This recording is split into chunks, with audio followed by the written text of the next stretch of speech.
I'm Erin Ferranti, Board President for PCNA, and I'd like to welcome you to this episode of the Heart to Heart Nurses Podcast. PCNA is the proud home of cardiovascular nurses and one of the leading figures in the fight against cardiovascular disease. We have the resources you need for your day-to-day practice or to follow your passion to new areas of learning and growth.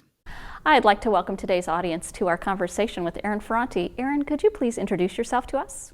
Yes, I'm Erin Ferranti. I am an assistant professor at Emory School of Nursing, and I'm the incoming president for PCNA. And we're so excited to have you here because one of the things that you are most passionate about is public health. And for those of us that maybe aren't quite certain what that means, could you describe what public health actually means?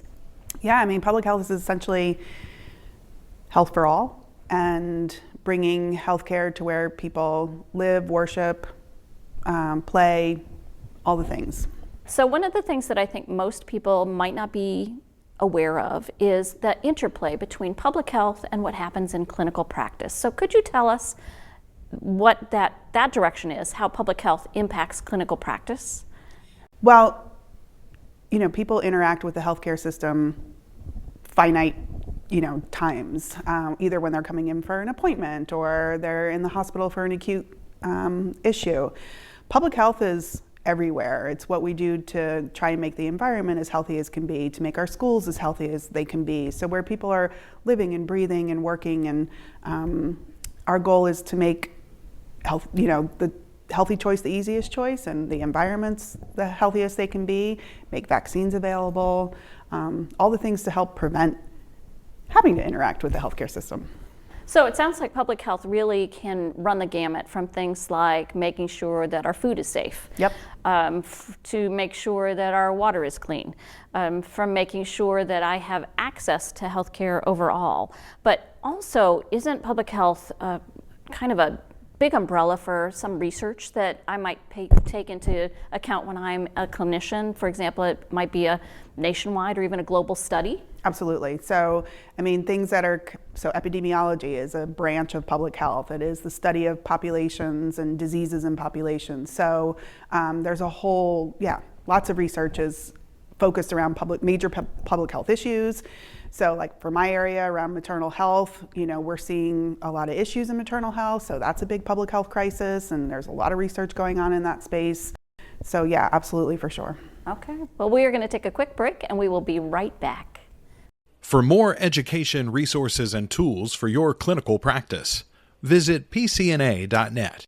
You'll find CE courses, patient handouts, and more, all free to access. Visit pcna.net. We are back with Erin Ferranti, and we're so glad that you're here to tell us a little bit about public health and the interrelationship of that to clinical practice. But I'm hoping you could focus even more on cardiovascular care and cardiovascular nursing and how that's impacted by and also impacts public health. Absolutely. So cardiovascular disease is the #1 killer of both men and women in this country. And so the environments in which we live in, the Life's Essential 8, are all around major public health initiatives. And so PCNA, cardiovascular nurses, have a huge role to play in promoting those efforts, from every level, at policy level, at the family level, at the individual level. So one of the things about public health that springs to my mind is the idea of smoking cessation. And I'm of an age where when I was young, you could smoke on an airplane. There was a non-smoking part of a restaurant. Neither of those things we know now was very healthy for anyone in those closed environments. So public health really does have an impact on overall health, but particularly in cardiovascular health, doesn't it? Absolutely, yeah. That's a great example of one of the major issues that we look at in cardiovascular risk factors, and it was really public health laws and policies that changed those practices. Well, I really appreciate that what we do at the clinical level affects public policy. Likewise, public policy also impacts what we do at the clinical level.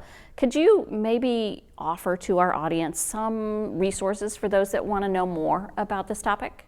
Yes, so there's a Public Health Nursing Association. There's a public health nursing section within the American Public Health Association. So we do have professional associations. A lot of what HRSA and NIH or funding are really driven by, public health issues in this country. So looking, if you're a researcher and you're looking at, where are there opportunities for funding, it's around a lot of these public health issues. So those are good places to go to. American Heart Association, PCNA. I mean, there's a public health angle to everything that we do clinically. One final question for you, and that is, what one key takeaway would you like our audience to walk away with?